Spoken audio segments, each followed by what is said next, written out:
McDonald's in Georgia teaches you more about Western brand orientation than most things, and Western aspiration of Eastern European states. Of course, if you stick until the end, you will learn exactly how Western branding is not seen as imperialism, it's not seen as colonialism, it's seen as aspirationalism. Hello and welcome back to the Traveling Reports.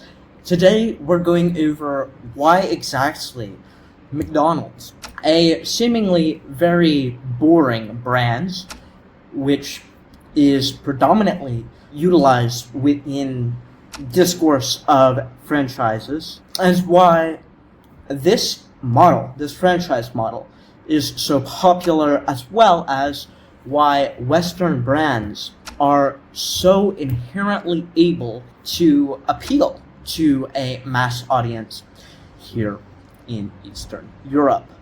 So, to start, the fact that, for instance, in Georgia, a lot of the McDonald's they're not set up to be some cheap place that you go to get fast foods. It's not like the US, for instance, where McDonald's is seen as cheap. Instead, it's a status symbol if you go to a McDonald's and you spend money on a cheeseburger, as many Georgians cannot afford that luxury all the time. Now, of course, with branding, and with Western branding, it's often actually commoditized in entirety. And so what you get is essentially a very interesting dynamic of people being absorbed into this mentality that, of course, Western brands are better than Eastern brands. And additionally, Berlin Wall fell, and the Cold War was over, which, of course, I will go into the new Cold War in another video. However, if you want to see that, feel free to subscribe. But when the Cold War ended, one of the largest institutions to roll out businesses in this new and exciting frontier market was McDonald's. McDonald's was positioned well, as it was a franchise, and local owner-operators could operate. And so what you got was a unique situation where people were able to own and operate McDonald's for what was a local audience. And so this is where you got also a lot of the localization of what they were selling. And so often, actually, you can learn about a culture through going to McDonald's. However, with that, what was seen as aspirational is people were finally able to really buy something that was Western, buy something that, they associated with freedom.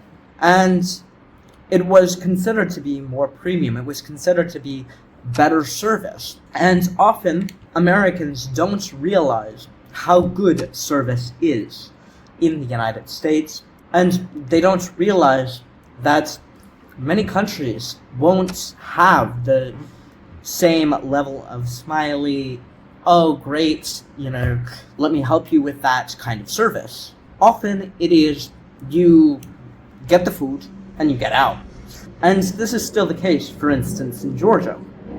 But in McDonald's, there is a very specific standard that they hold themselves to. And this creates aspiration. This creates people who want to live in a system that encourages, the totality of what is realistically a Western system in entirety.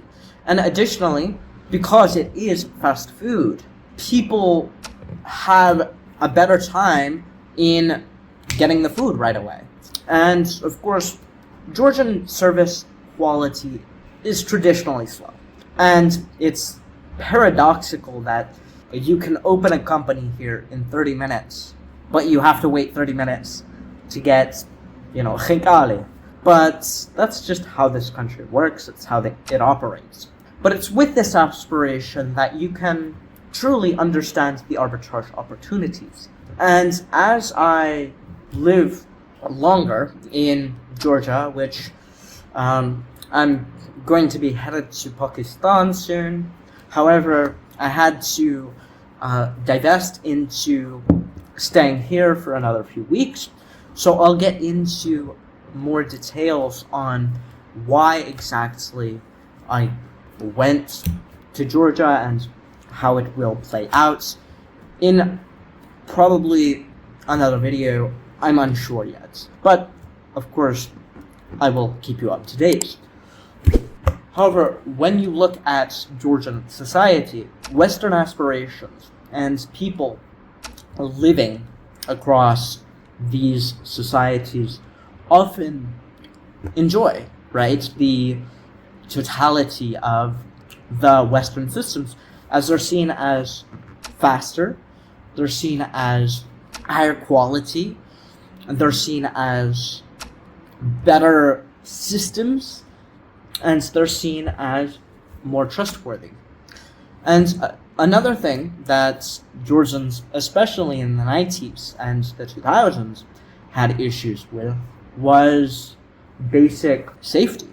And a McDonald's oftentimes was seen as a safe place. It was seen as a cleanly place. And it was seen as a place where it was neutral.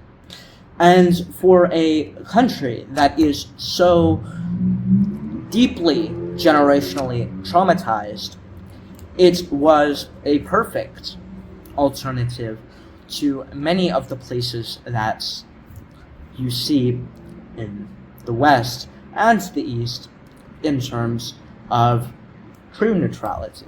Oftentimes, when we think of neutrality, we think of countries, and we think of how those countries interact with other countries. But, and I'll explain this in another video, companies are the true neutral standing in a country. And of course, as this country, and additionally McDonald's, shows, Western brands, I think, will always be aspirational in the East.